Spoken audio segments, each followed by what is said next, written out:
me rëndësi që dua të potencoj që as ministri në fjalë as kush tjetër nuk duhet që pozitën e tij apo suksesin ose dështimin e tij ta kushtozoj me tema interetnike dhe sigurisht që nëse edhe më tutje do të ketë kështu tendime, ne si Lëvizje Besa dhe si pjesë e Vlenit do të japim qëndrimin tonë. Më konkretisht se i përket çështjes në fjalë, vlerësoj që qeveria në përgjithësi ka gatishmëri që këtë ta zgjidhë.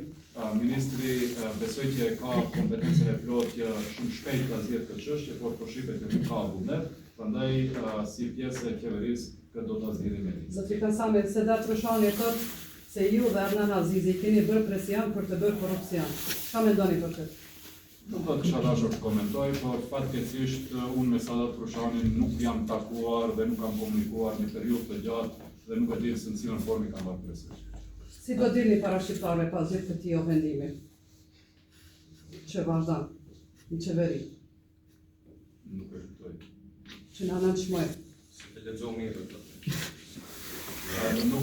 Nuk e di çfarë është ideja, ne vlerësojmë edhe më të që Vleni vazhdon të japë një kontribut të rëndësishëm në qeveri, shumë çështje të cilat nuk janë zgjidhur ndër vite nga BD, po zgjidhen një pas një, edhe kjo që ka të bëjë konkretisht e fundit që ka të bëjë me provimin e jurisprudencës, ne dimë që në të kaluarën ka pasur ministrat të drejtësisë që kanë ardhur nga radhët e BD-s dhe ka pasur kompetencë të plotë që këtë çështje t'ia zgjidhin, nuk e ka zgjedhur edhe kjo qeveri ka gatishmëri edhe këtë çështje ta zgjidhë ashtu si shumë çështje tjera. Prandaj vlerësoj që Vleni për momentin në mënyrë dinjitoze dhe perfekcion shqiptarët e qeverisë. Zotri Kasami, përmendet se është diskutuar puna e funksionerëve dhe ministrave tuaj në qeveri. A ju kërkoni llogari ministrave se si shfrytëzojnë burimet publike për shkak se njëri nga ministrat tani erdhi me veturën zyrtare të ministrisë, ministri Limani?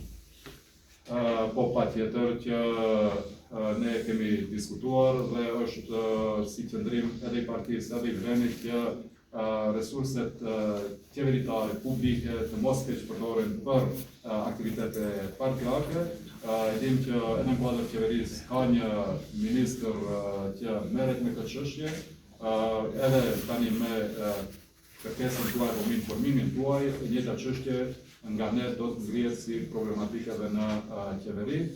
Dini që unë kam përmend që edhe në raste të tjera edhe në nivel lokal nuk kam toleruar keqpërdorime të mjeteve publike apo pozicionit publik për interese qoftë partijake apo personale. Ju thoni se do kërkoni raporte për punën, ndërsa kryeministri vetë se tha se e shpalli të suksesshëm ministrin Limani.